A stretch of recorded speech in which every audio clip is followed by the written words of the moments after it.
Birshus Mirai Veraboisai Birshus Shomai Birshus Mirai Veraboisai. Birshus Shabbat Meish, Echad Meracham, on s'arrête ici. Et Rabbi Nathan il vient et il dit j'ai une fois de plus entendu d'une autre personne, d'accord? Gam ken mirabenu zichrono livracha inyan ze be'et shenistalek etzlo beno akatan Shlomo Ephraim. Donc lorsque son fils Shlomo Ephraim, c'est-à-dire le fils de Rabbi Nachman, quand il est parti, alors à nouveau Rabbi Nachman il a passé ce principe-là qui s'appelle Darkei Hashem. Donc Darkei Hashem, c'est les voies que je comprends pas. C'est manière, hein? Je trouve ça extraordinaire. Darkei Hashem. Qu'est-ce qui s'appelle les voies d'Hashem? Les voies d'Hashem, c'est quand tu comprends pas. Bon, même c'est pas seulement que tu comprends pas, c'est que ça va complètement à l'encontre de ce que toi tu aurais prévu. Entre autres, Rabbi Nachman il avait fait tout ce qu'il avait fait afin de faire descendre une neshama extraordinaire qui s'appelle Shlomo Ephraim, c'est-à-dire son fils, et qui était la fusion des deux Mashiach, c'est-à-dire Ephraim, Mashiach ben Yosef, et Shlomo, Mashiach ben David. Donc Rabbi Nachman il avait fait la fusion de ces deux principes, mais ça n'a pas tenu. Ça n'a pas tenu. Il y avait beaucoup trop de kitrugim, il y avait trop d'accusations sur cette âme-là. Et donc elle est repartie. Et Rabbi Nachman a été très très touché de ça. On peut voir ça aussi avec Rabbi Akiva, 24 000 Talmidim. Je dis 24 000 Talmidim, ou il y en a qui disent même 24 000 couples de Talmidim, c'est-à-dire Zugot. D'accord? Donc j'ai dit voilà, quel plus grand kavod d'Hachem Yisborach. Et Hachem il les enlève. Et maintenant, ce qu'il faut regarder, c'est la suite. C'est quand tu restes après être passé par la machine de Darkei Hashem, qu'est-ce qui se passe? Parce qu'après ça, Rabbi Nachman, il a emmené Tikkun HaKlali, il emmène au Man Rosh Hashanah. Il y a un Talmid, Rabbi Nathan, qui a fait passer tout son message. D'accord? Donc, si tu t'en vas, c'est-à-dire si on craque sous l'épreuve, ce qui peut tout à fait être compréhensible, d'accord? Alors il se passe ce qui se passe. Mais si tu restes, alors il s'ouvre une nouvelle voie, tout le temps. Avec Rabbi Akiva, qu'est-ce qui s'est ouvert? Il a eu 5 nouveaux Talmidim. De ces 5 nouveaux élèves qu'il a eu, est sortie toute la Torah qu'on a aujourd'hui. Rabashi, Rabbi Shimon Bar Yochai, de ces 5 Talmidim là, on dit attends, mais 24 000 ils ont fini. T'imagines un petit peu quelle force il faut en un mois.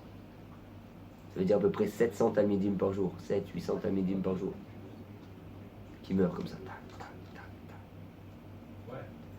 Et après tu dis on va encore enseigner, on va faire passer quelque chose, la Torah va tenir, un peu, c'est pas pachout, non? Et il a fait passer. Maintenant, comme il a dépassé cette épreuve, qu'est-ce qui s'est passé? Il a transmis toute la Torah à Torah Israël. Toute la Torah, elle vient de ces 5 Talmidim. Le sod, le niglé, le caché, le dévoilé. Donc ça aurait été une grande perte pour nous si Rabbi Akiva il a dit bon ben je suis pas Raoui, on veut pas de moi, je veux pas le coup. Mais maintenant, pourquoi je vous dis ça? On n'est pas tous des Rabbi Akiva. Bien que Rabbi Nachman ou le Baal Shem Tov, je ne me rappelle plus, il a dit il va arriver une époque où quelqu'un qui mettra juste cette filine, il sera aussi grand que le Baal Shem Tov. C'est un peu l'époque dans laquelle on arrive aujourd'hui. C'est-à-dire ça a l'air tellement, entre guillemets, ridicule aujourd'hui par rapport à la technologie, par rapport au développement, par rapport à tout ce qu'il y a. Mettre une boîte de cuir comme ça avec 4 parachutes, alors que tu pourrais mettre dedans un microfilm et il y aurait toute la Torah Kula dedans. Je dis mais pourquoi 4 parachutes? Puis en cuir, et on fait quelque chose de synthétique comme ça, solide, qui se déchire jamais, qui s'abîme jamais, que les coins ils se frottent pas. Aujourd'hui tu pourrais faire des tefilines, mais quelque chose, tu as une paire de tefilines pour toute la vie, même tu pourrais la passer à 2-3 dorotes, si tu changeais les... Mais c'est pas ça qu'il veut Hachem. Hachem il veut les tefilines comme lui il a dit. Il veut les tzimtzumim comme lui il a dit. Il veut... Dans la mesure où lui il a donné les choses. D'accord? Dans la mesure où lui il a donné les choses. Et ça c'est très très difficile pour nous de l'accepter. C'est très difficile pour nous de l'accepter. Maintenant, ça veut dire quoi? Ça veut dire quand tu rentres à la maison et qu'il y a ta femme à la maison. Et toi, tu avais un programme. Tu avais le programme de faire passer ton message extraordinaire, ta daf yomi, ou la montée du Chumash, ou les Ritzot Mevorot que tu as étudié.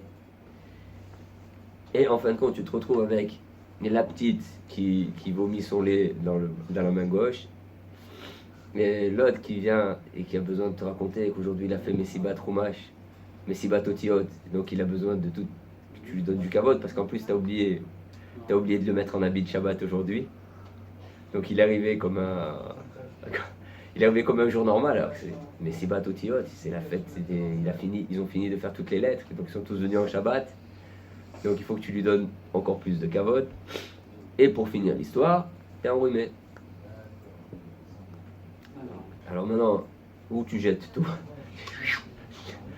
La petite dans le babout de maternat, où tu baisses la tête. Hein, si tu baisses la tête, ça s'ouvre. Et que la vie, elle est tout le temps comme ça. Le monde, il est basé sur un principe de Rocher ve'or. Vaï erev, vaï boker, yom echad. Il y a eu des ténèbres, il y aura de la lumière, ça s'appelle un jour. Donc si tu veux que ça brille, si tu veux que ça passe, il va falloir que tu passes par des épreuves d'Arke Hashem. Tu comprends pas, tu sais pas pourquoi c'est comme ça. Tu fais shtok, tu te tais. Et là, à la Bémar Shabbat, ça va s'ouvrir pour toi. Tu vas monter plus haut. Maintenant, si dans l'épreuve du shtok, si dans l'épreuve de la retenue, alors tu te lâches, ou tu te désespères, c'est-à-dire, il y a deux possibilités. Il y a où tu te rebelles, deux mauvaises possibilités. Il y a où tu te rebelles, d'accord, donc tu te disputes, tout ça, donc c'est sûr que c'est raté. Ou il y a la deuxième possibilité, tu dis, bon ben, on veut pas de moi, on veut pas de mon service d'ima. Donc au lieu de, ben voilà, il fait nuit, tu es dans un taxi, tu vois pas bien, tu sors pas ton chômage pour faire encore 2-3 psukim. Je dis, bah, mais attends, mais si Hachem il avait voulu, alors je me serais levé un peu plus tôt, ou j'aurais pu attraper le bus, ou quelqu'un il m'aurait emmené. Ça. Et si tu comprends que c'est comme ça qu'il te veut Hachem, comme ça Dafka là, à ce moment-là, alors tu attrapes. Ce monde c'est un rotsa, ce monde c'est un trésor. Ici, chaque mitzvah que tu fais, tu deviens un ben olam haba. Ça veut dire que tu crées un lien supplémentaire avec Hachem. Tu crées une possibilité de le connaître un peu mieux, un peu plus. Maintenant, à toi de l'attraper. À toi de l'attraper. Et comme tous les Otsa, si on réfléchit bien, vous avez déjà vu quelqu'un qui met tout son trésor en plein milieu de la rue? C'est sûr que non. Un Ben Adam, quand il a un trésor, qu'est-ce qu'il fait? Il la met dans un coffre, il met plein de combinaisons, il épaissit les murs, il met des gardiens, il te faut des codes, d'accord? Eh bien c'est pareil pour Hachem. C'est pareil. Et c'est quoi chez nous, ces gardiens-là, ces combinés ça? C'est passer l'épreuve, passer les blocages. Des fois, c'est des petits blocages, et des fois, c'est bémet, ça grince bien. Mais derrière, il y a quelque chose. Rappelle-toi que toujours derrière, il y a quelque chose à attraper. Rappelle-toi du tachlit. Il y a un tachlit à chaque épreuve, il y a un tachlit à chaque élément que tu passes dans ce monde. On n'est pas là en vain. On n'est pas là en vain. Même le fait, comme dit la Gemara, même le fait de ne pas trouver quelque chose dans ta poche, ça aussi c'est une épreuve qui peut te mettre en colère. Tu peux te mettre en colère parce que tu n'as pas trouvé tes clés, du coup tu vas crier sur ta femme, du coup tu peux gâcher une journée entière. Ça veut dire quoi gâcher une journée entière? Tu en disputes avec elle, donc ça ne tourne pas, ça ne marche pas, il n'y a pas de bracha, il n'y a pas de shalom, et donc il n'y a pas de limoud. Et tu n'arrives donc pas à trouver ta place ce jour-là, c'est dommage. Et tout ça, ça commençait de quoi? Un trousseau de clés dans la poche que tu croyais dans la poche, et en fait il n'était pas dans la poche, tu l'avais posé ou tu l'avais mis dans un autre pantalon. C'est dommage. C'est dommage. Shamar she'esh lo yisurim bishvilenu. Alo Ari, zechrono livracha, lo gila ki im sod echad haya lo onesh. Ki im sod echad haya lo onesh. Maintenant tu vois, le Harizal, Rabbi Nachman, il a dit un truc qui est très très très fort, si vous comprenez ce qu'il vient de dire là. Et il dit, le Harizal, il a juste dévoilé un secret de plus, ou de trop, au Rabbi Chaim Vital. Ouais. Et sur ça, il a reçu une punition énorme, c'est-à-dire de perdre un enfant. Il dit, Mikol sheken shani giliti lachem kol kar sodot rabot kaele. Alors, vous pouvez faire un kalvachomer sur moi, en gros, que je passe mon temps à vous dévoiler des secrets. Alors maintenant, pourquoi Rabbeinu, entre autres, il passe son temps à nous dévoiler des secrets ou des choses qui viennent des mondes supérieurs? Et c'est l'histoire d'un... Si vous voulez, on peut comprendre ça facilement avec un machal. Il y avait un roi, il avait un enfant qui était très très malade. Et cet enfant-là qui était très malade, c'est difficile de lui trouver une thérapie. Donc ils ont essayé un peu tous les médicaments et ça n'a pas marché. Jusqu'à ce qu'ils sont arrivés à un médecin. Et il a dit, moi il n'y a pas de problème, je peux te préparer, mais il va falloir préparer une tonne en gros, une grande quantité d'élixir, de potions, d'accord, très très cher. Et on va la verser sur lui. Et Bezrat Hashem qui tombe une goutte dans sa bouche. D'accord. Alors c'est un petit peu ça le principe. Maintenant, d'un autre côté, quand tu fais ça, tu dois faire attention parce que tu rentres dans un ribouilloir. Donc c'est très dac. D'un côté, tu es obligé de verser énormément de secrets, tu es obligé de dévoiler des choses incroyables pour faire tchouva à quelqu'un, pour qu'il ait un éveil. Et d'un autre côté, tu dois faire attention que cette chose-là, elle ne rentre pas dans un ribouilloir. Qu'elle ne le déstabilise pas au point où il va tout lâcher, où il va brûler sa famille, où il va brûler sa vie, il va se retrouver à faire au nom d'Hachem, ça il va se prendre pour le Mashiach ben David. On voit ça régulièrement à Yerushalayim. Ouais, des gens qui se prennent pour Mashiach, des gens qui machin, celui qui se prend pour le roi David, d'accord. C'est quoi? C'est juste un peu trop de lumière. Un peu trop de lumière, pas assez de kelim, donc boum, boum, implosion.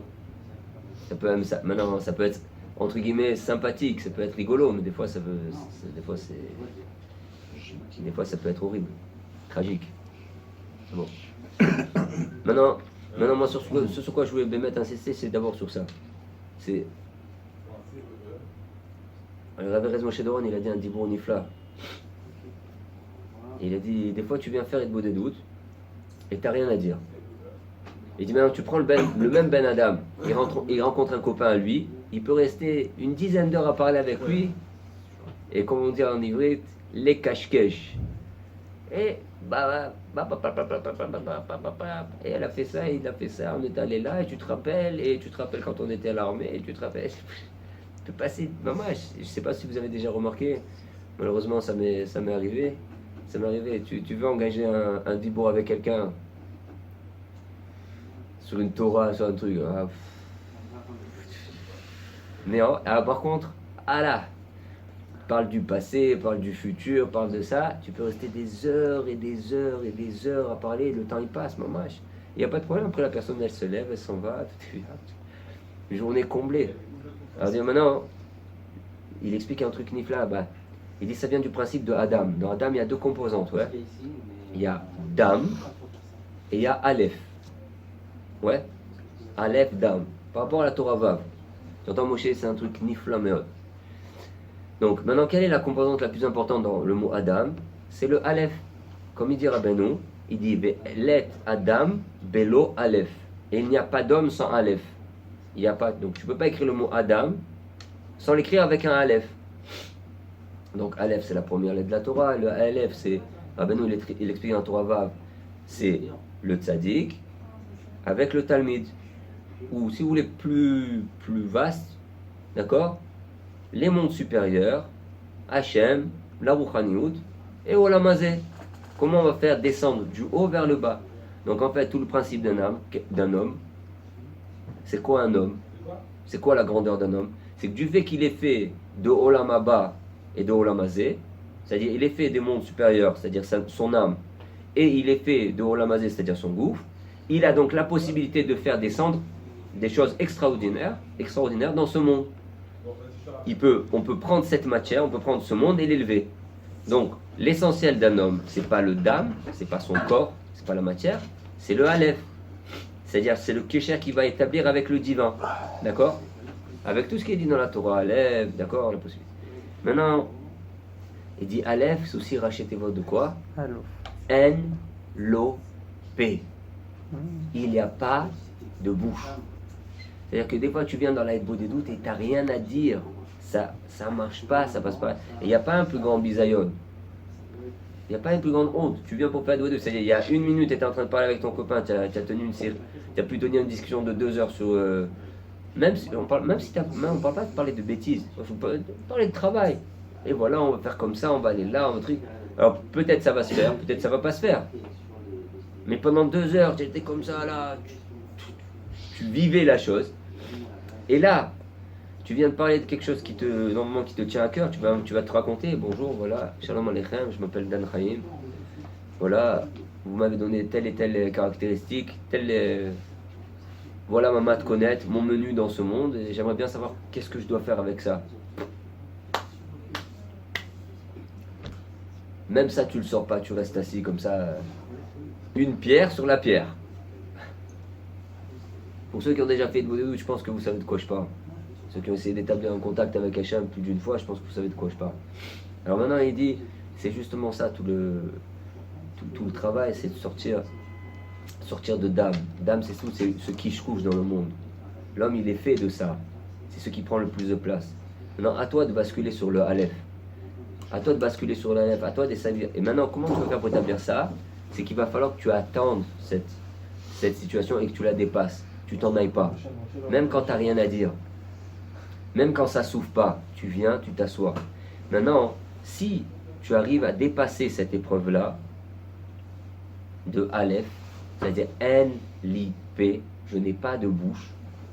Si tu arrives à dépasser ça, ça va s'ouvrir. Parce que là-bas, il ramène un dibour, il dit, il y a une chanson qui a été faite sur Ma'achelev, d'accord?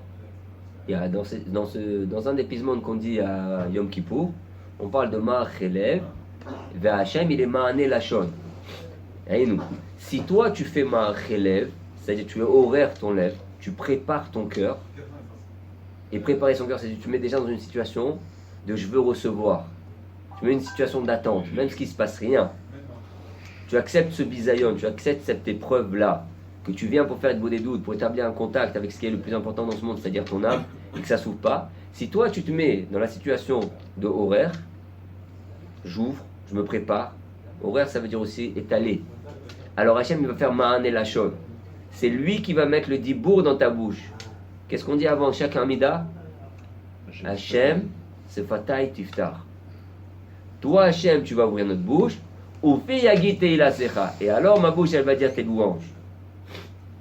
Et maintenant, dans Teila, ça vient aussi du lachon Tahola, Bilboul, mélange. Pourquoi dans notre filote, c'est précisément en ce moment-là, quand on vient prier, qu'on se rappelle toutes les comptes qu'on a à faire, toutes les courses qu'on a à faire, toutes les... Ah bien sûr, on dirait que c'est le jour de l'inventaire. Et c'est comme ça 3 fois par jour. Et dit pourquoi? Parce que Teila, c'est une nation de Tahala, Tahola, Aïnou, Bilbou, mélange, Meourav. D'accord? Donc maintenant, qu'est-ce que tu essaies? Qu'est-ce qu'on essaie de faire? On essaie de faire Hachem Sefatay Tiftar. On essaye avec tout le céder de la Tfila auparavant, avec les 4 parties qu'il y a, par exemple dans Shachis, ou même avec Ashrei, ou même avec les Brachot. On essaie de se préparer, d'être horaire le lève, d'ouvrir son cœur, de préparer son cœur pour pouvoir recevoir le dibour d'Hachem, pour pouvoir le dire. Mais maintenant, imagine qu'à ce moment-là, tu t'en vas. Commence Hachem Sefatay Tiftar, bon, Hachem, première pensée. Pas comme il faut, pas dans la direction de la tfila. Tu dis, oh, allez, vas-y. Non, c'est pour ça que je suis venu là. T'arrêtes. Ça, c'est terminé. Pas de kécher, pas de lien. Il donnait comme exemple comme ça. Des fois, tu viens au cotel, tu viens et tu prends pas le temps d'ouvrir. Ça veut dire quoi, tu prends pas le temps d'ouvrir? Voilà, je voudrais fouacher les mains pour Tata Ninette et Bat Eja. J'ai besoin de Parnassa, j'ai un problème là de minus. Voilà, ma fille elle a un mifran, et hop, je t'en vas. Tu te prends 3-4 minutes comme ça pour faire la liste la liste des lamentations. D'accord, voilà, tu me dois ça, je voudrais ça, tac, tac, tac, tac, tac, tac, et tu t'en vas. Elle dit, mais c'est normal, tu viens au cotel par exemple, tu viens à une tachanat d'élec. D'accord, donc tu viens à une station d'essence, tu mets 3 gouttes d'essence. Et tu repars. Mais arrête, attends. Fais le plein. Ok, viens. On a demandé. Tu as demandé. Bémet, tu as besoin que ta taninette elle ait ça et que ton truc il est ça et que tu as besoin. Demande. Mais après, assis-toi. Assis-toi 1 minute, 2 minutes. Fais silence. Ouvre. Prépare le cœur. Je veux recevoir. Anazamin le meheve. Je suis prêt à exister. Je veux recevoir.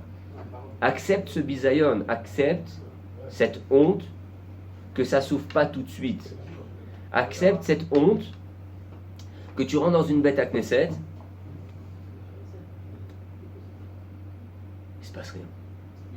Et puis tu regardes à droite, tu vois lui, il vient de faire tchouva comme ça, c'est la première fois qu'il met cette filine. Je comprends pas, il vient de mettre les tefilines. Ou là, ils sont même pas cachés cette filines, c'est même pas chez qui les a achetés. Moi, j'ai acheté les filines, j'ai le sofa, le truc, j'ai payé des trucs.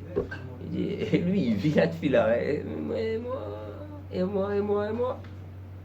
Mais c'est très simple. C'est très simple. Lui, il ouvre son cœur, donc ça roule, ça s'ouvre.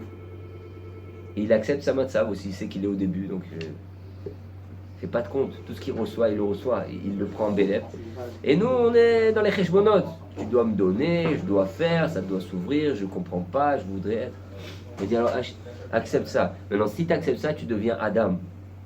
Ce dôme-là, ce qu'il explique dans le Torah Vav, ce dôme-là, d'accord, quand tu es en face d'une situation qui est donc incompréhensible, tu dis, mais attends, je viens tous les jours. Ça fait 20 ans que je prie, ça fait 30 ans que je prie. J'ai pas réussi à sortir une larme dans une fila, si ce n'est le jour où Bémet j'étais très malade ou un truc qui avait un gros problème. Et dit, lui, il vient d'arriver. Ça fait déjà une demi-heure qu'il pleure. Il a mouillé tout le parterre autour de lui. Mais c'est très simple. Lui, il a ouvert.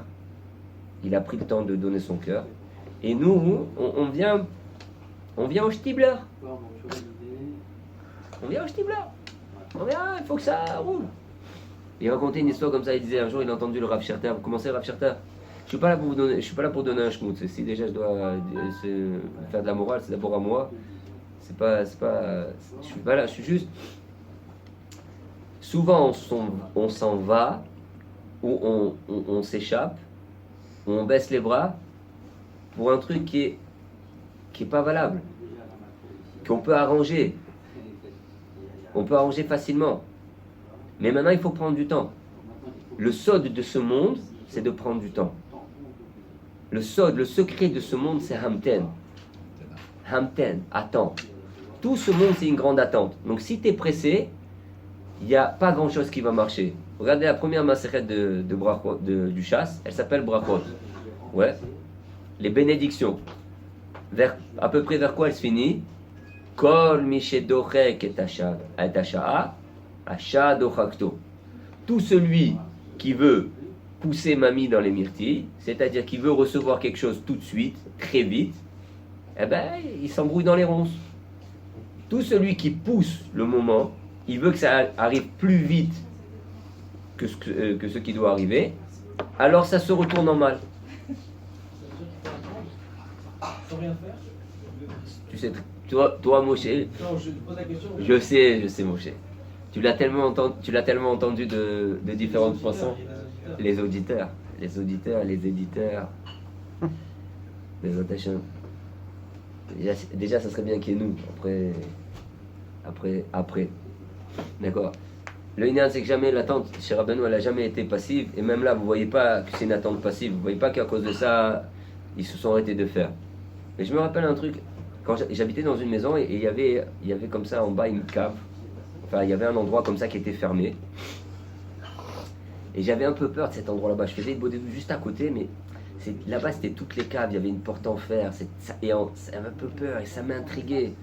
Et tout ça. Je ne savais pas comment obtenir les clés de cet endroit. Et tout. Et puis je voyais pas qu'est-ce que j'allais faire. Dans ma nature, quand j'ai pas à faire quelque chose dans un endroit, je vais pas voir là-bas. Mais de l'autre côté, j'étais intrigué. Je voyais cette porte fermée. Mais j'ai continué à faire le beau des doutes. Et puis un jour, j'ai eu besoin d'un marsan. Comment dire marsan en français déjà? Pas un hangar, mais Une cave. une cave. J'ai eu besoin d'une cave. Et quelqu'un il m'a loué une cave là-bas. Et après, pendant des mois et des mois, je suis rentré là-bas et je me suis installé, j'ai mis mes affaires et puis c'est devenu un coin ouvert. Pourquoi je vous raconte cette histoire? C'est qu'on ne te demande pas d'aller tout découvrir, d'aller courir de partout. Et de la même façon, quand on te demande d'attendre, on ne te dit pas reste sur la chaise, tout va venir. C'est pas ça. On demande toujours une attente passive. Fais ce que tu dois faire. Fais la ishtadlout que tu dois faire, mais ne te rends pas fou. Tu veux acheter une maison, c'est pas pour ça que tu dois te rentrer dans des dettes, aller retourner la terre pour faire des mashkentaot et des emprunts et trucs. Calme-toi, attends, prépare-toi, fais ta ishtadlout, essaie de mettre de l'argent un peu de côté. Ce qui est à ton niveau, fais ce que tu peux, renseigne-toi, mais ne fais pas le fou. Parce que si tu fais le fou, ça va se retourner contre toi. Ce qui veut dire quoi, se retourner contre toi? C'est que, ok, tu vas l'avoir ta maison, mais elle va te sortir les yeux de la tête, comme on dit. Tu vas passer 30 ans à investir ta vie, à tout devoir réduire, à tout devoir gérer, par rapport à quoi? À 130, 100 mètres ou 130 mètres carrés avec peut-être un jardin. Pourquoi? Pourquoi tu n'as pas attendu encore un petit peu? Quand on dit l'achat d'Ochakto, ça veut dire que le Ben Adam, il veut que ça soit maintenant. Rabbeinu, quand il parle de l'achat d'Ochakto, c'est pas que tu vas pas faire. C'est que je veux maintenant Shalom Bayit. Je veux maintenant que mes enfants, ce soient des tzadikim. Je veux maintenant finir le chasse.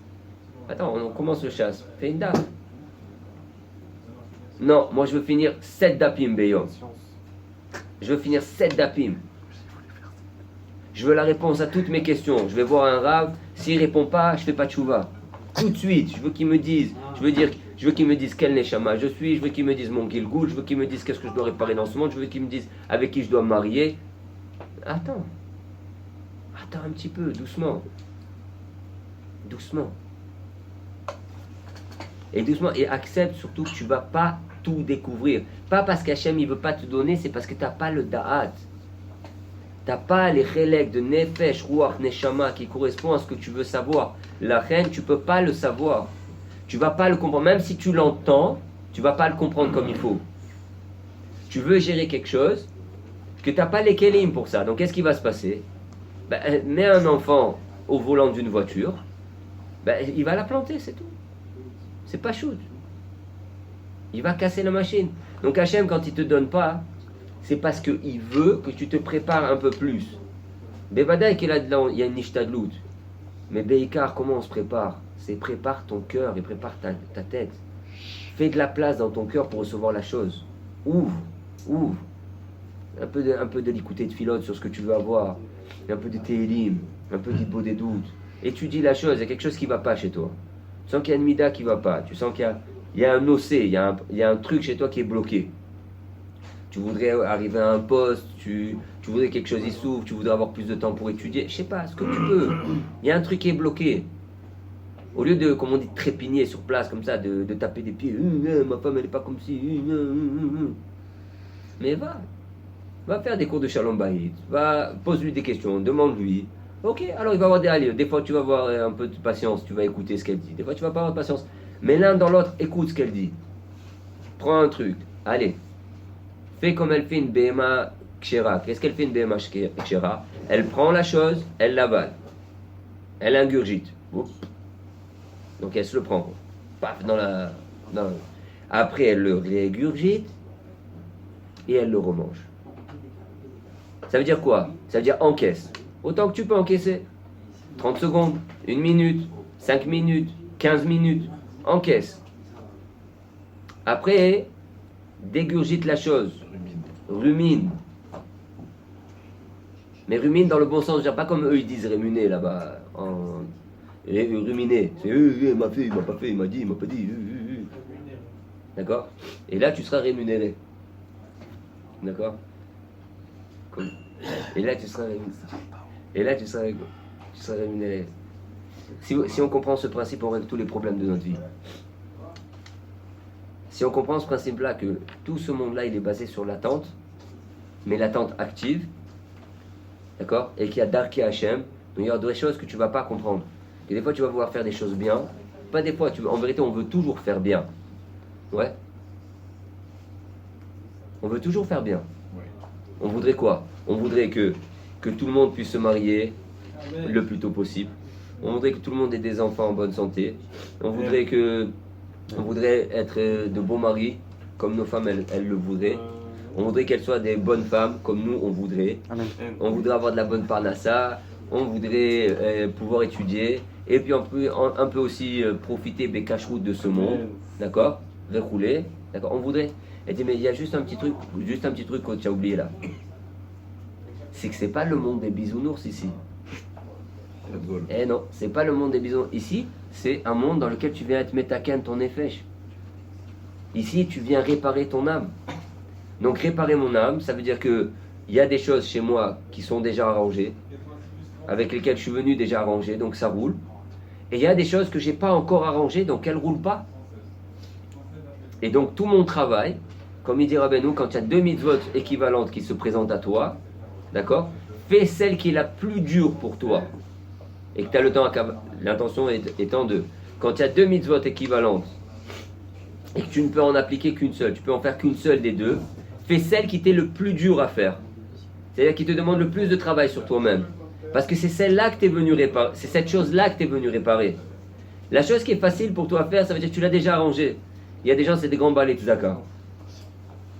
C'est des grands balais de tzedaka. S'il a commencé dans ce monde, c'était un radin, et jour après jour, il a donné une pièce par une pièce, jusqu'à ce qu'il est devenu un grand balai de tzedaka, ben il a réparé ça ici.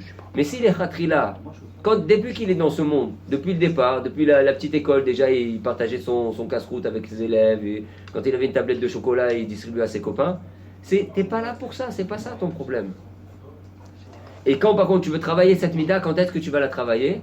Tu veux travailler ta mida de la tzedaka, c'est quand ça va faire mal. Ah, t'étais d'accord pour donner, je suis pas là, les 2 tiers de la t'étais d'accord pour donner les 2 tiers de la tablette de chocolat? Donne 2 tiers plus un carré. Là, ça te fait mal. Alors là, même la mida que tu avais arrangée, tu l'as parfait. Tu l'améliores. Mais Bémet, ce que tu es venu arranger dans ce monde, c'est ce qui est dur. C'est pour ça que ce monde, il est basé sur un hamten. C'est pour ça que ce monde, il est basé sur un principe d'accepter l'humiliation. Parce que quand on est en face de notre bêtise, quand on est en face de notre erreur, on voudrait hurler, on voudrait se rebeller, on voudrait tout casser, on voudrait tout lâcher. Et c'est à ce moment-là, si tu te tais et tu avales la chose, c'est à ce moment-là que tu te prépares à être. Et qu'on va te donner alors les kelim pour arranger la chose. Doucement, doucement, et ça ne se fera pas un jour. Le monde, il ne va pas se réparer en un jour. Mais comme elle dit la Mishnah, Lo alecha leibatel mimena, tu ne peux pas te permettre de dire ça ne me concerne pas. Velo alecha ligmor ta avoda. Mais attention, c'est pas parce que tu vas t'astreindre au travail, te mettre au boulot, c'est pas pour ça que tu vas y arriver en un jour ou en 2 jours. Ça va prendre, il va y avoir des montées, des descentes, des montées, des descentes. Il va y avoir des moments où c'est incompréhensible. Tu ne comprends pas pourquoi ça ne s'ouvre pas. Darki Hashem. Darki Hashem. Rappelle-toi, dans ce monde, il y a Darki Hashem. Ce monde, il est coulo Darki Hashem. Ou presque. Et pourquoi celui-là a ça et moi j'ai pas, et pourtant j'en ai besoin, et pourquoi j'ai reçu. Et la chose, elle est venue un peu avant, elle est venue après que j'en ai eu besoin. Et finalement, si j'avais Darki Hashem, Shtok, tais-toi. C'est-à-dire que si j'ai bien compris, le hamten dont tu parles depuis tout à l'heure, c'est un hamten qui est actif en fait. Toujours. C'est-à-dire que c'est pas laisser couler, mais c'est justement Travail. Tu vois que c'est possible. Non, parce que la première idée qu'on a de hamten, c'est chef Valtassé, quoi. Tu as mis le. Ouais, je mets souvent le doigt là. Non, prochain. Les points sur le riz et les barres sur le thé. Rabbeinu, regarde, il y a une phrase qu'il ne faut jamais oublier que Rabbi Nachman dit, c'est Chafatzti le'avi et kol ha'olam le'maaseh. J'ai eu le désir d'emmener tout le monde à l'action. Ma kavana, Torah, Tfila, mitzvot au maximum. L'action, c'est pas forcément faire quelque chose. Des fois, voilà. Il y a l'action de, mais ça veut dire que c'est jamais une situation de passivité, façon. Bon, écoute, je suis né dans le désert. Je suis né dans le désert. Hein. Hachem, il a décidé que ça devait être comme ça. S'il avait voulu que je sois dans un endroit actif, industrialisé, ils m'ont fait naître. Non, un juif, tu le mets dans le désert, tu reviens 3-4 ans après, d'accord? Il va avoir des serres, il va trouver le moyen de faire couler de l'eau qu'il a emmenée de là-bas, il va dessaler l'eau salée, il va gérer et tu vas voir, tac, ça y est. C'est plus, oui, tu reviens 10-15 ans après, c'est une vie. Maintenant, dans la plupart des cas, le Ben Adam, il dit, bon, c'est ce que j'ai. Maintenant, un jour, il va arriver à ça. Combien de fois il va brancher son truc et ça va marcher, ça va pas marcher? Combien de fois les tuyaux ils vont se casser? Combien de fois il va se désespérer? Combien de fois il va pas trouver les crédits pour faire ce qu'il veut faire? Combien? Mais je dis, mais attends, mais sauf, moi je veux monter une ville, je veux faire du bien. Non. Même si tu veux, ça se fera pas facilement. Et ce qu'on veut par contre, c'est vérifier combien tu restes attaché avec Hachem. Combien tu vas brancher cette chose avec Hachem. Tu vas chez un médecin, tu fais Yiratson. Ah, tu dois revenir plusieurs fois. Mais attends, mais moi je prie, pourquoi ça ne marche pas tout seul? T'as pas assez prié. Ou même si tu as assez prié, peut-être que Bechol Zot, en fin de compte, il y a encore une Nishtadlou. Il y a encore 5%, encore 10%. Mais on te dit, voilà, c'est pas la peine que je prie. Je vais chez un ostéopathe, il me remet la sciatique en place, et puis voilà, c'est tout fini. Tu poses 200 shekels, d'accord? Et puis si ça prend 2 ou 3 fois, tu penses un peu plus, et voilà. Non, non, entre chaque séance, tu peux rien faire, tu n'es pas ostéopathe, toi. Et même si tu l'étais, il y a des endroits que tu ne peux pas atteindre dans ton corps, d'accord?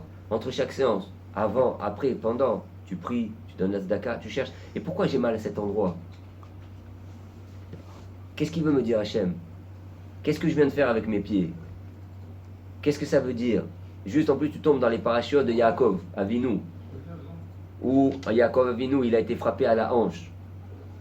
Oh, alors, qu'est-ce que ça veut dire? On va voir qu'est-ce que Rabbi Nathan, il explique sur ça. Pourquoi l'ange de Esav, il a frappé Dafka à la hanche Yaakov Avinu? C'est-à-dire, là-bas, ce médecin-là, il m'a expliqué. Il m'a dit, dans le nerf sciatique, il y a trois autres nerfs qui viennent de lui ou qui ne sait pas. Et l'un d'entre eux, c'est quoi? C'est ceux qui permettent d'avoir des enfants. Donc quelqu'un, il peut avoir des problèmes de sciatique qui vont l'empêcher d'avoir des enfants. Alors maintenant, si c'est pas physique le problème, au niveau rouhani, c'est quoi? C'est les HPA. Qu'est-ce qu'il a empêché Yaakov quand il attaquait Yaakov? Qu'est-ce qu'il est venu faire Yaakov? Yaakov, il a traversé la mer, il a traversé le fleuve, et il est venu chercher Pakim Ktanim, les petites fioles. C'est quoi ces petites fioles? C'est les petites c'est les petites Neshamot. C'est les délaissés. Alors des fois, il faut que tu passes ta barrière. Des fois, tu vois, par exemple, Internet, pour moi, c'est pas mon monde. C'est pas mon monde. Mais des fois, il faut que tu passes la barrière. Tu vas chercher quelque chose là-bas. Tu vas chercher des petites fioles. Peut-être où là, il y a quelqu'un, il y a un dibourg. Peut-être qu'il y a un dibourg de ce qu'on étudie tous ensemble là. Peut-être qu'il va arriver chez quelqu'un. Et peut-être ça va lui donner la force de tenir encore un jour. Encore 1 heure. Ou peut-être de pas faire tout de suite la bêtise qu'il voulait faire. Voire même peut-être de faire tchouva.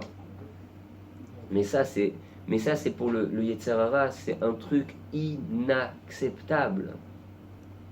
Inacceptable. Alors tu vois déjà, ta sciatique ou ton petit problème, il a pris une autre ampleur. C'est plus seulement un problème physique, c'est un problème métaphysique. Donc ça, il t'a emmené Hachem. Maintenant, si tu veux, tu peux faire autrement. Top, j'ai mal, je vais chez le médecin, 1, 2, 3 séances, voilà, d'affilée, je règle mon problème et on passe à autre chose. Maintenant, qu'est-ce qui va passer? Qu'est-ce qui va arriver en général de ça? C'est Anna Emlor. C'est je règne. C'est le kavod, la gava, c'est Anna Emlor. C'est je vais régner, je règne. Je régnerai, moi. Je régnerai. Je vais régner, Ça veut dire quoi? Ça veut dire c'est moi le boss. Hachem, tu m'as fait un problème.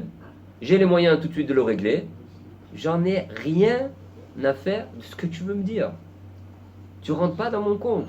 J'ai mal, je me soigne, et zé ou zé. Moi, je dois être en pleine forme, ma femme, elle doit être une pinève, mes enfants, ils doivent réussir, mais je dois pouvoir... Où est le kécher?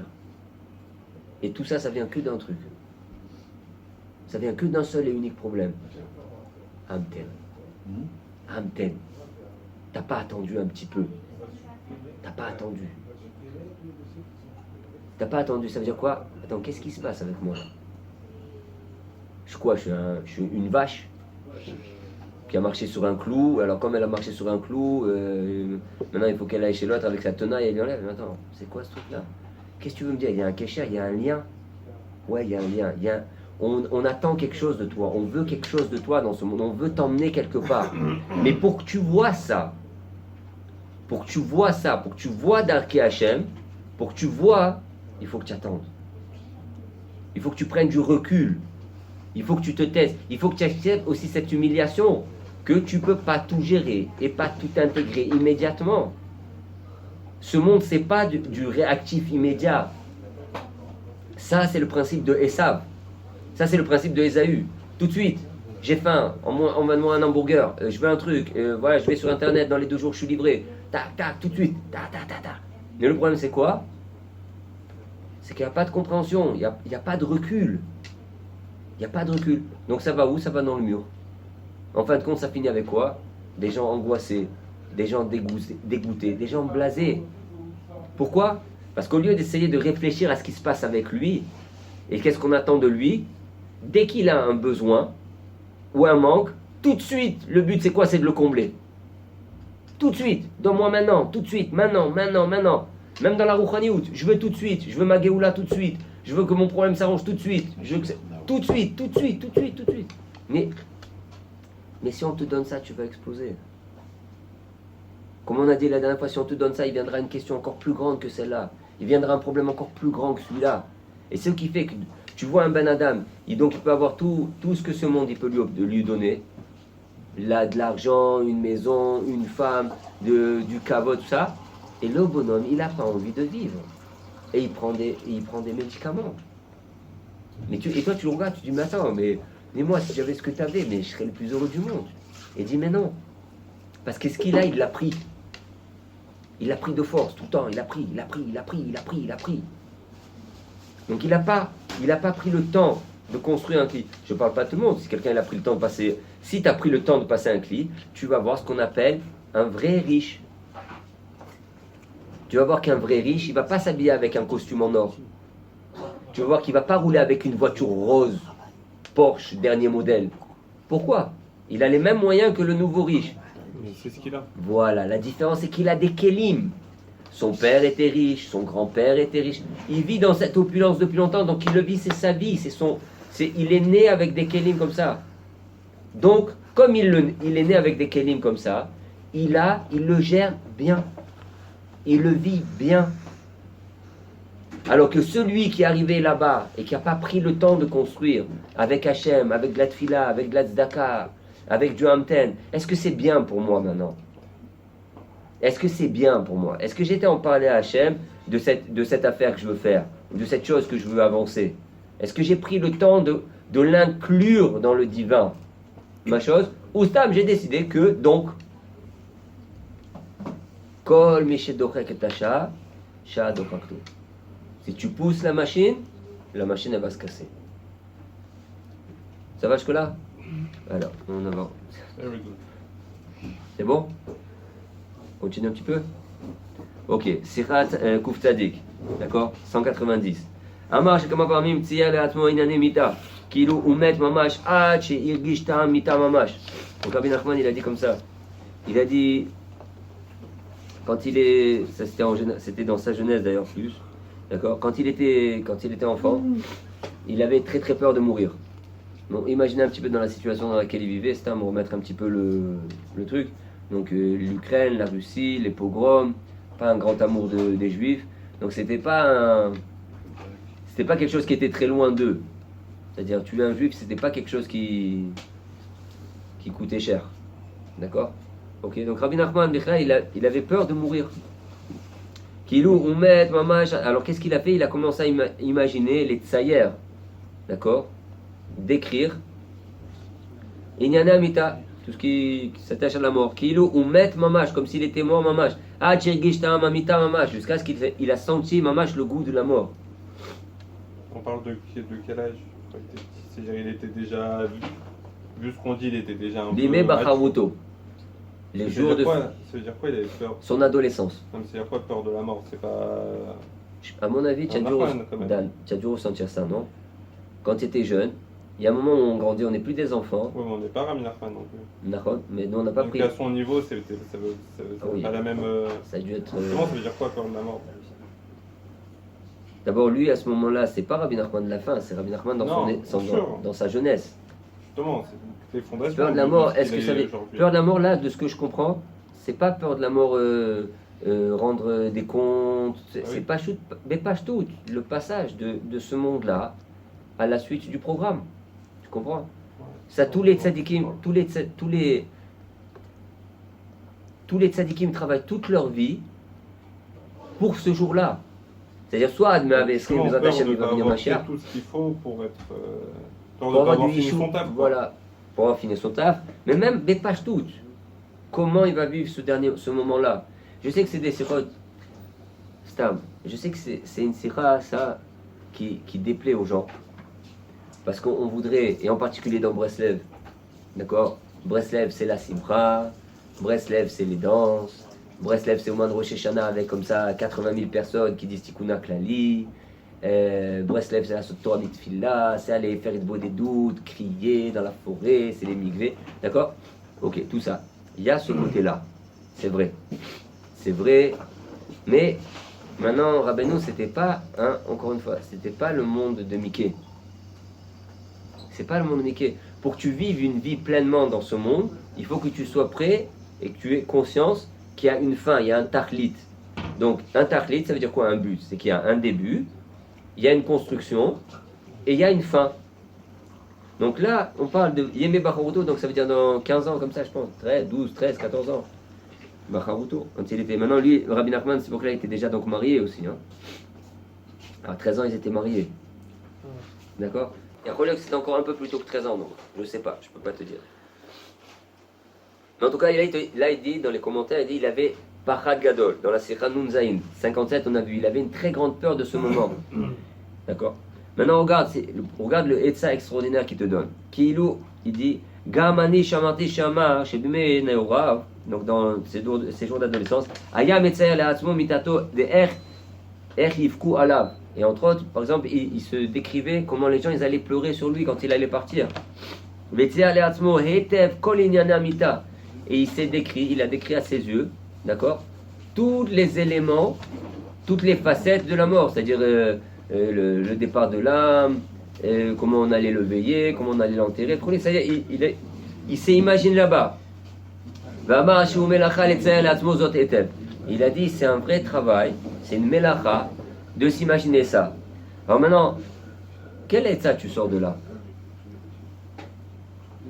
Quoi, le but c'est de me parler de la mort? Et non, la Etza, regarde comme elle est nifla. Parce que Rabbi Nachman, pendant plus d'une année, là si je me rappelle bien, on m'est dit, ok. C'est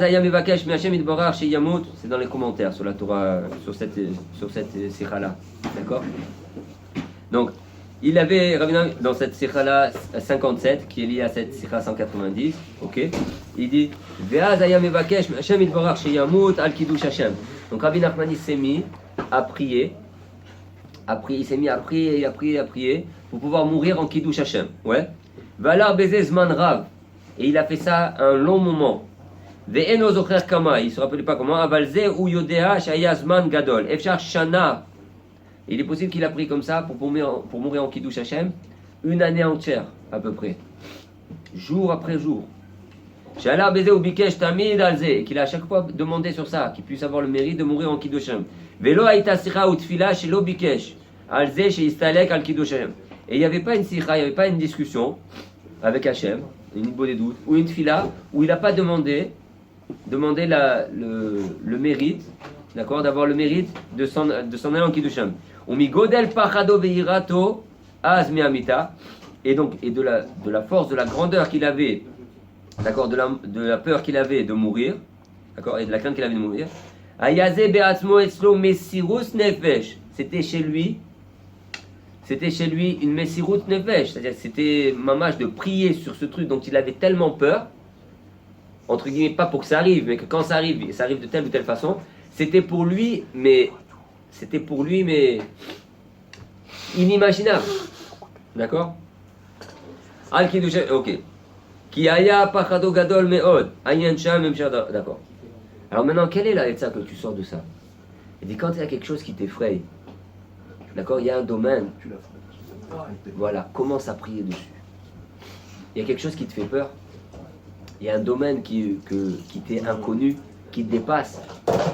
Au lieu de l'éluder comme ça, c'est qui est le plus facile de mettre de côté comme ça et de dire bon, ben on va faire avec.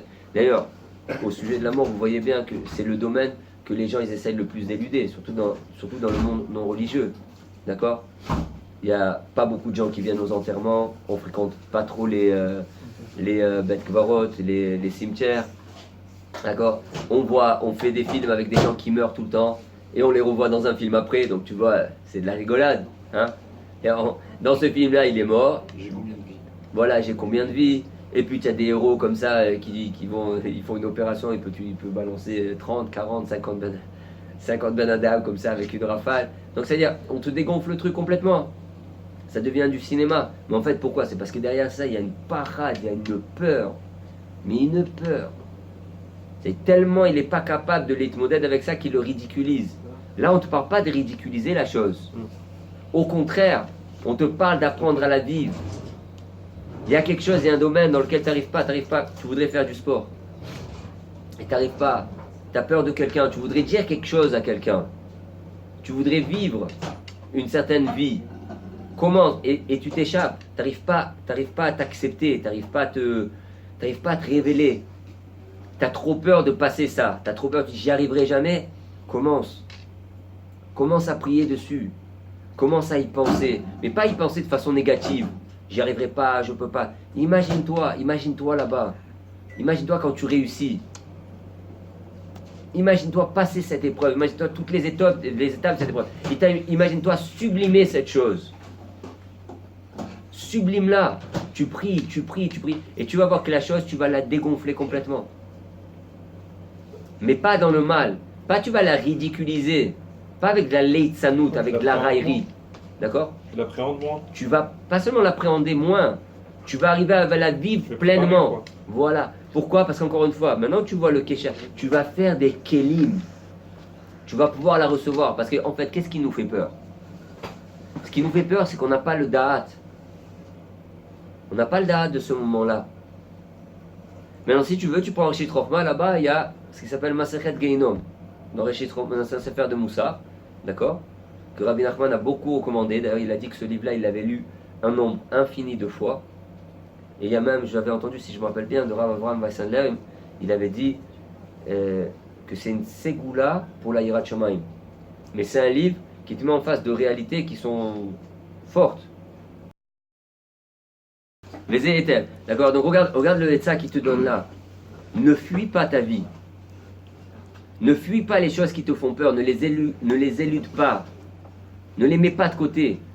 Au contraire, Rabbi Nachman, il te dit, regarde ce qu'il te dit, il dit, je mourrais de peur de ça. Il mourait de peur de la mort, du principe de la mort. Qu'est-ce qu'il a fait? Je vais prier pour mourir en Kiddush Hashem. D'accord? Remets ça maintenant dans l'éducation. Remets ça maintenant dans le Shalom Bayit. Remets ça dans la Parnassa. D'accord? Prie pour la chose. Travaille sur la chose. Imagine la chose. Vois-toi. Projette-toi quand ça va être bien. Projette-toi dans la chose. Tu vas voir que tu vas complètement la ratatiner. Complètement. Tu vas la dépasser. Et ainsi de suite. Rabbi Nachman, Rabbi Nachman explique dans le... Rabbi Nathan, plus exactement. Il explique sur la Torah Chaf-He, dans les Ilchot Purim, d'accord? Sur la Torah 25, dans le premier chélek du Likutei Moharan, que le principe de l'Eidamot, de se déguiser à Purim, c'est quoi? C'est un principe très très profond qui vient en fait te permettre de te projeter dans ce que tu voudrais être. D'accord? C'est-à-dire, à Purim, c'est le jour où tu peux t'imaginer, c'est-à-dire que tout le monde accepte de s'imaginer autre chose. Alors maintenant, prends ce principe et imagine-toi quand c'est bien. Imagine-toi dépasser la chose. Et tu vas voir que tu vas passer cette épreuve-là. L'imaginaire, c'est pas seulement jouer à des jeux vidéo 4 contre 4 et savoir qui est-ce qui va tuer le dernier. Ça, c'est le côté imaginaire de Esav. Ça peut être une petite détente sympathique aussi. C'est pas ça, peut-être, je sais pas. D'accord? Il y a des moments pour tout. Il y a des moments où on doit rentrer dans la Torah. Il y a des moments aussi où il faut se détendre. Il faut juste voir comment se détendre. D'accord? Est-ce que c'est bien pour mon neshama ou pas? Maintenant, il y a l'imaginaire. Il y a l'imaginaire positif, c'est quoi? C'est les idamot la tzadikim. C'est essayer de ressembler aux tzadikim. C'est essayer d'acquérir quelque chose dans la Gdusha de supérieur. C'est se projeter. Et si un jour je pouvais m'asseoir, dans un Bezdin. Mais attends, tu sais même pas, tu n'as jamais fini Kitzur Shulchan Aruch. Oui, mais c'est pas grave. Ok? Mais imagine-toi, commence à prier sur ça. Je voudrais faire partie, je voudrais être un dayan, et imagine-toi là-bas, projette-toi là-bas, projette-toi. Prie sur ça. Tu verras qu'il y a peu de chances que ça n'arrivera pas. Tu verras que c'est sûr que ça en restera pas au Kitzur Shulchan Aruch. Ce qui est au demeurant très très bien. Si déjà quelqu'un connaît tout le Kitsour Shulchan Aruch, c'est une flamme heureuse. Mais si tu t'imagines dans le bien, si tu dépasses l'épreuve,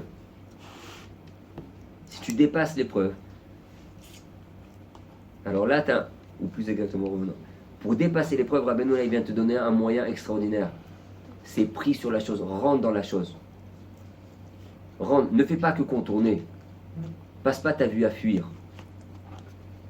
Des fois, tu vis dans la même maison avec ta femme, mais en vérité, elle vit dans une chambre et toi, tu vis dans une autre. Des fois, tu vis aussi à côté de tes beaux-parents, tu vis à côté de tes enfants. Et tu as des bonnes, attention, hein, tu t'es trouvé des bonnes excuses. Tu travailles de 7h du matin jusqu'à 10h du soir, tu arrives le soir, tu es fatigué, tu dois aller dormir. D'accord. Quand elle t'appelle au téléphone, tu es au boulot, tu es un grand marmire.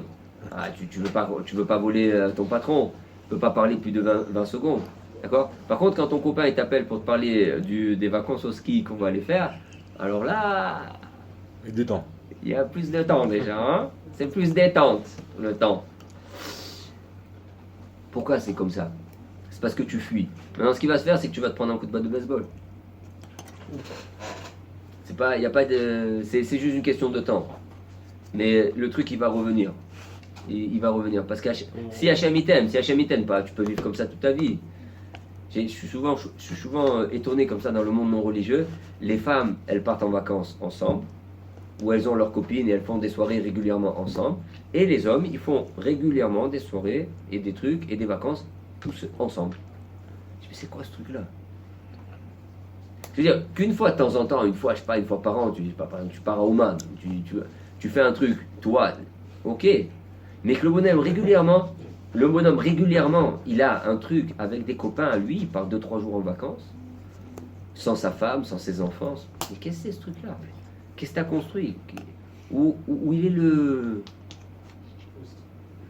le couple? Où il est l'union? Bon, en fait, tu t'échappes. C'est bon, tu as besoin d'un camarade de temps en temps. Alors voilà, tu as un camarade, ce qu'on appelle un camarade de chambre. Voilà. Mais attention, parce qu'il va te chambrer. Eh ben ouais, elle était facile.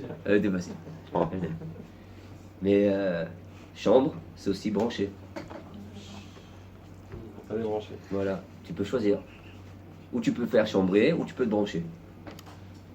Ça veut dire ou tu peux vivre 2 vies en parallèle, avec quelques rencontres de temps en temps, ou tu peux vivre, mettre une vie avec ta moitié. Tu vis ta moitié, c'est-à-dire elle, tu la combles et elle te comble. Et Bevadaï, pour arriver à ça, il va avoir des bagarres, il va avoir des disputes, il va avoir des cris, il va avoir des montées, des allers. Mais si tu la fuis comme la mort, d'accord? Ça veut dire que quand tu la vois, tu dis, quand quelqu'un il a dit tout à l'heure, y a-t-il une vie après le mariage? Il dit que ces phrases-là, c'est pas de chez nous. Nous, on dit matzah tov, matzah chaim. Matzah isha, matzah tov. Matzah isha, matzah chaim. Nous, on dit, un homme, il a trouvé une femme, il a trouvé la vie. Chaim, c'est 2. Chaim, c'est 2. Chez nous, la vie, c'est olam hazeh, olam haba. C'est 2.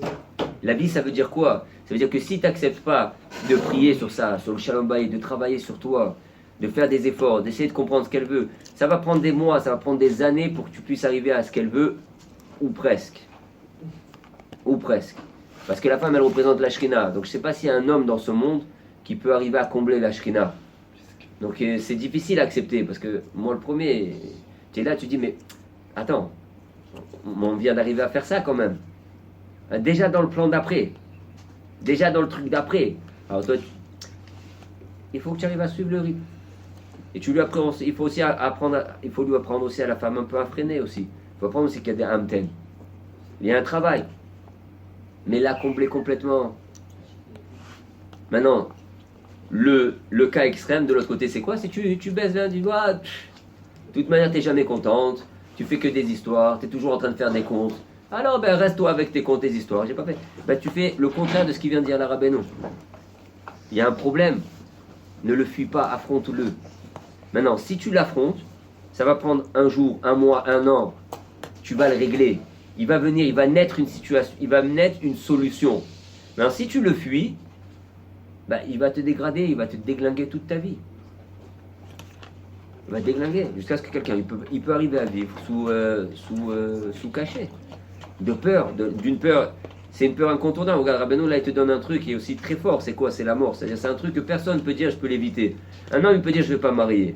Un homme, il peut dire, je ne vais pas avoir des enfants. Un homme, il peut dire, je n'ai pas besoin de parnassa. D'accord? Il peut se mettre dans une situation où il va avoir besoin vraiment de quasiment rien. D'accord? Mais il y a un truc que tu ne pourras jamais contourner. C'est qu'à un moment donné, tu vas prendre tes pieds, tu vas sortir. Et là, Maï, qu'est-ce qu'on veut t'apprendre? De la même façon que ça, tu ne peux pas l'éviter, arrête d'éviter le reste.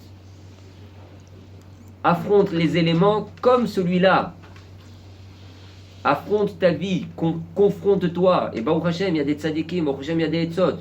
Tu prends un likuté moral, tu prends un likuté tfilot. Il y a des rabbanim, il y a Baruch Hashem, il y a Oman Rosh Hashanah, il y a Itbo des doutes, il y a le Shulchan Arour, Mamash, il y a Sichot Chaverim. Aujourd'hui, il y a des professionnels dans tous les domaines. Tu veux des gens qui vont te dire de quel kilgoul tu viens et pourquoi ta femme elle te fait souffrir ou pourquoi Baruch Hashem tu es zoché d'enfants aussi extraordinaires. Tu vas les trouver. Tu as des problèmes de chinour, tu as des professionnels, tu as des cours en français, en anglais, en hébreu, dans tous les domaines, dans tous les trucs de tous les trucs. Tu as des problèmes de parnassa, pareil. Mais il faut que tu te confrontes aux problèmes. Que tu commences à faire le cli. Tu vas marbé betfila, betbodedou, tu te concentres sur ça. Tu travailles la chose, tu cherches des livres, tu cherches des gens qui vont t'y répondre. Et là, tu vas l'ouvrir. Elle est contre la dernière. On peut faire un... Ouais. C'est la Kouf Tzadik Aleph. C'est bon? Il y a une question? Très bien. פעם אחת נכנס לבית וענה ואמר, מה לעשות כשעומד לפני אדם הר גדול של אש ומעבר השני של ההר מונח אוצר טוב ויקר ונחמד מאוד מאוד. Regardez cette sikha, elle est pachoute, elle est extraordinaire. Il dit, une fois Rabbeinu il est rentré comme ça, quand il est dans le Beth Midrash dans lequel il y avait ses Talmidim ou quoi, il a dit, mais qu'est-ce qu'on peut faire quand on se trouve, d'accord, quand on se trouve du côté, en face d'une montagne en feu, Har Gadol Shel Esh, d'accord, ou un feu grand comme une montagne, comme tu veux, et de l'autre côté de cette montagne de feu, il y a un trésor, Tov, un bon trésor, Veyakar, cher, c'est-à-dire quelque chose que Béhémet, ça vaut le coup d'essayer de l'acquérir. Venechmad Meod, est très agréable, Meod, Meod. אבל אי אפשר לבוא אל האוצר כי אם כשעובר דרך ההר של האש. Et il est impossible que tu arrives à ce trésor sans que tu passes par cette montagne de feu. Vous m'entendez? Tu ne peux pas arriver au trésor si tu ne passes pas par la montagne de feu. Il faut s'offrir quoi. Et maintenant on regarde ce qu'il rajoute. Il dit bon bah attends, c'est nifla, ben tant pis. Il dit et t'es obligé, et t'as une obligation, et t'es obligé d'aller vers ce Otsar. T'en as besoin Bémet, tu peux pas faire autrement. Anechmad vayakar. Donc au début c'était quelque chose de bien et tout, mais maintenant t'es obligé d'y aller. Et c'est resté comme ça en suspens. Et après quelques jours, regarde, et après quelques jours, il a à nouveau reparlé de ça et il a rigolé. Rabbi Nachman, il a souri. Il a dit maintenant, je sais comment agir dans cette situation. Alors maintenant, si tu mets cette sikha-là en kécher avec ce qu'il y avait avant, ça devient niflaméod.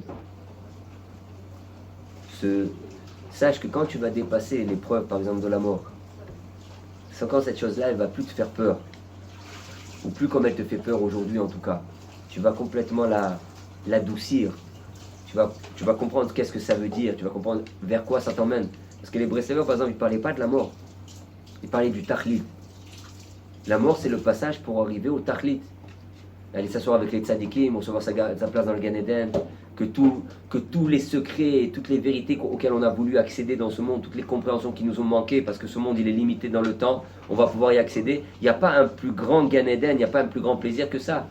Tout ce qu'on n'a pas pu comprendre, qu'on n'a pas pu acquérir, à partir du moment où tu passes la barrière, si tu as travaillé dans ce monde, dans cette direction-là, on va te l'ouvrir. Alors il vient et te dit là de la même façon, il te dit regarde, en face de toi, des fois tu as une montagne de feu, et tu as quelque chose là-bas que tu es obligé de passer, et tu dois l'acquérir. Alors maintenant, ça regarde, ça prend quelques jours.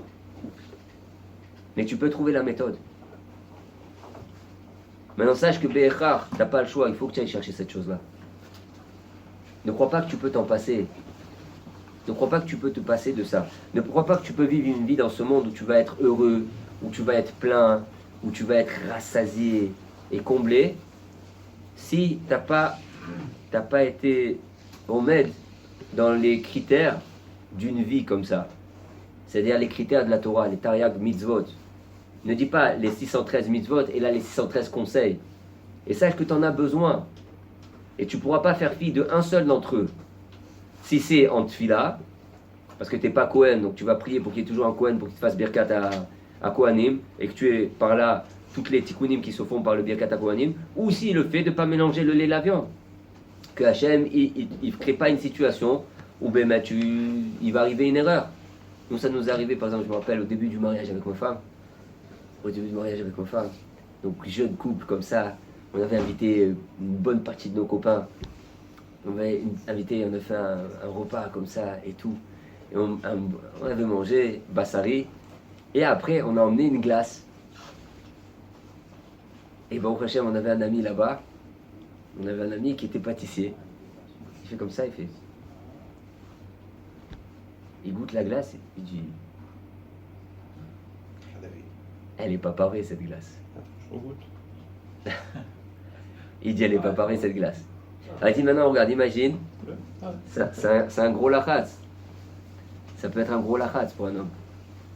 Si un petit tu manques un peu d'Irat Shalayim, Shem Yerachem, ce que tu peux faire, tu vois. Et puis une femme, t'imagines une femme au début de son mariage, on était dans les peut-être 2-3 premiers mois du mariage. Elle veut plaire à son mari, truc, et il va crier, il peut me faire honte.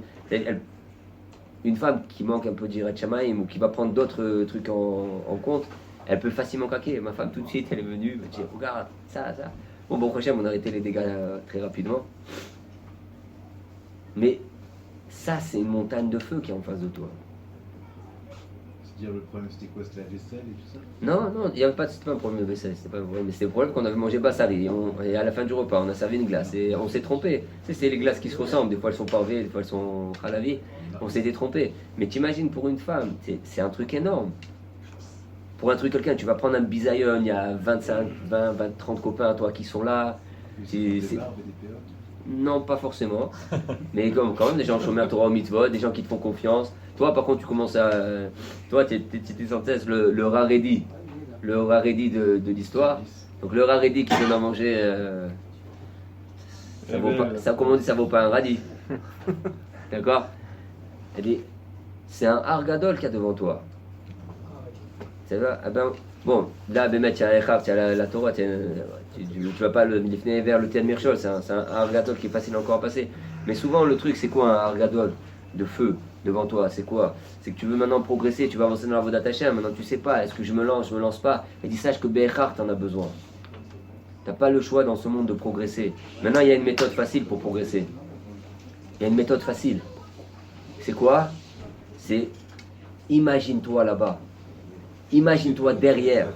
Déjà quand tu as passé ce feu. Imagine-toi quand tu vas rentrer dans ce feu-là et que tes habits vont brûler et qu'à Falpiken tu vas continuer. Imagine-toi quand tu vas avoir, mais imagine-toi quand tu vas aussi avoir ce trésor-là. Et commence à prier. Et commence à faire les kélim. Et tu vois, quelques jours après, Rabbeinu il est venu, il a dit c'est bon, je l'ai attrapé. Et où est-ce que tu vois qu'il parle de visualisation, d'imagination Est-ce que souvent Rabbi Nachman il a été en face d'un feu, d'une montagne de feu? Non, mais c'est. Il n'évoque pas vraiment le. Ça ne peut être. Je vois pas la possibilité que ça soit autre chose que spirituel. Parce que Rabbi Nachman c'était pas un chercheur de trésors. Non, mais il a dit que l'épreuve de notre époque c'était Le mauvais. Oui, mais il t'a donné aussi une Torah qui s'appelle la Torah Chafé là-bas. Il n'a pas dit qu'il ne faut pas utiliser l'imaginaire. L'imaginaire sublimé, ça donne la prophétie. L'imaginaire dans la Torah, c'est quelque chose on te met Tédamé, on te dit Xera Shava, les Damot, Dava, les Dava. Le dimion, c'est pas quelque chose de mal dans la Torah. Mais le dimion négatif, oui. Le dimion qui vient des Ta'avot, oui. le dimion non nettoyé, c'est-à-dire le dimion qui vient, l'imaginaire qui est le fruit de l'animalité qu'il y a dans l'homme qui l'a pas réparé, ça, Rabbeinu, il nous apprend à le casser, à le détruire, avec la tzedaka, avec tout le processus qu'il y a là-bas dans cette Torah là-bas, avec le souké des émois, tout le processus qu'il y a dans la Torah Chafé, avec l'attachement au tzaddik, et entre autres, en particulier aussi, le principe de progression, les tradesh. Mais si tu t'imagines pas pouvoir recommencer, si tu n'utilises pas l'imaginaire pour te renouveler, c'est-à-dire, comme on dit, si tu imagines pas que demain ça pourra être bien, comment tu vas atteindre demain? Maintenant, il y a le mauvais imaginaire aussi, c'est que le bonhomme il est toujours en train de se projeter, ah, quand j'aurai de l'argent, je serai bien, ah, quand j'irai sur les plages de Cuba, alors ma vie elle sera belle. C'est contre cet imaginaire-là que Rabbeinu il était. Contre l'imaginaire que le Ben Adam il est plus dans la vie, il n'arrive plus à agir. En fait, c'est plus de la visualisation, quoi. Technique de visualisation. Tu vois aujourd'hui que Dafka, tu vois aujourd'hui par exemple le principe de Internet. Quel est le gros dégât qu'il y a dans Internet? C'est quoi? C'est que le Ben Adam il se lève le matin, enfin à l'heure de son matin après la nuit qu'il a passée, d'accord? Il peut faire 10-15 heures sur la machine, comme un légume. Bekoshi va se lever pour aller aux toilettes, Bekoshi va manger, comme ça. En Chine, je crois qu'il se trouve avec un problème de plus de 3 millions, t'imagines 3 millions de jeunes qui veulent rien. C'est au Japon. Au Japon, rien. Ils restent chez eux. Voilà, rien. Ils sont chez eux.